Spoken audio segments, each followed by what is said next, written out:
حضرت علی رضی الله عنه فرمایي ما ته نبی علیہ السلام فرمایل یا علی ثلاث لا تؤخرها، درې سيزونه به لیټ کې نه، چې کله وخت پوره شي جلدی به بګې کې. الصلاة اذا آنت، چې کله د موز وخت داخل شو اوس به تاخیر نه کې، سستی به نه کې، فورا د موزله. والجنازة اذا حضرت، چې کله جنازه حاضر شي نو بیا به سستی نه کې، زر تر زر جنازه کوه لحد ته کوزوه.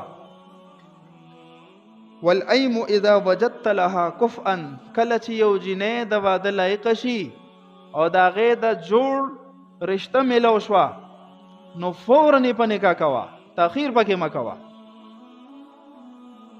ګوره دلته علماو لیکلي د دې حدیث لاندې چې اوس د جنې یا د الګ دپاره برابر ښکلې رشته راغلې ده، د شریعت په دایره کې دا ته کولی شي او بیا یې رستو کې، نو ته په ګناه کبیره کې اخته یې.